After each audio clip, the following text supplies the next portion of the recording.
All right, good. So thank you very much. Thank you, and thank you, Dr. Buttar and Jane. I don't know where we'd be, you know, and I know where we'd be, but it's so exciting to know that he has a future now. I do. A real future. Yeah, you. You got to go out and get a job and work now, my friend. Time to get in the real world. College, grad school, and then the... He's brilliant. I know. And like you said, these kids are brilliant. I've seen the children that have come through, and that's another exciting thing. I don't think all these toxins are going to cause new super geniuses in the future. A bunch of them, not just one. I don't think it's not the toxins that are causing it. It's just affecting those that are the super geniuses. I think it affects them more because of their inability to excrete the metals. So that explains why our world is becoming duller and Cartoon Network is sucking more. That's exactly right. That is exactly right. Well, he's often asked me, I don't see the progression that we saw 100 years ago. Well, he's right, because it's not there. No. There, look at the pyramids. What genius did that take to do that? And look at what we do today. That's right. Yeah, the precision and... No, you're absolutely right. So that's why it's important that this message gets out and people understand however you do it, get the metals out, get the lead out, no pun intended, get the lead out. Get the lead out. Yeah, and it needs to be done in a way that is safe and that is effective and helps the physiology revert back to where it was supposed to be. And I was going to say it was so exciting to see the child from Norway, I believe it was.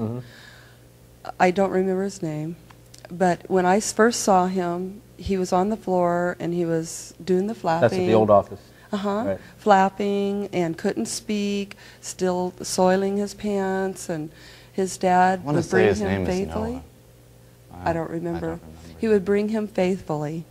And then we hadn't, seen him for a while because, it depended on whether our appointments crossed each other.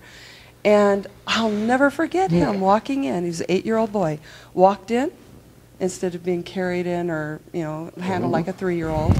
And walked in, and he was in regular clothes. He was in regular underwear. And he looked at me, and he smiled. And I thought, he would never look at me before. Oh, yeah. What a change. What a change. This is the same child. Maybe, Jane, you were going to tell the story about the computer? Well, the computer and the mathematical problem that his father was an engineer, I believe, and he had a friend that was very high in mathematics. And although the little boy still didn't speak, he used the computer all the time. And his father's friend was helping him and gave him a problem that his father couldn't solve. And he solved that on the computer. He actually did that in the office.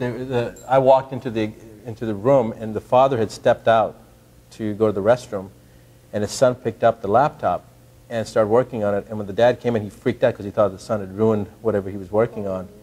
And then he looked at the computer, and he was like looking at it, and I'm talking to him, and I'm not used to, usually when you walk in the phone or whatever, I don't remember.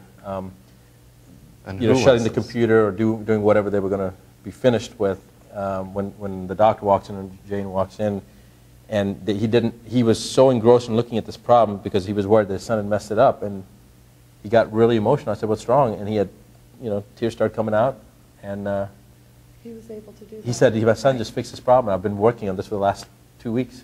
Oh. And the child still wasn't able to talk. Probably 7 or 8, something like that. Man, smart.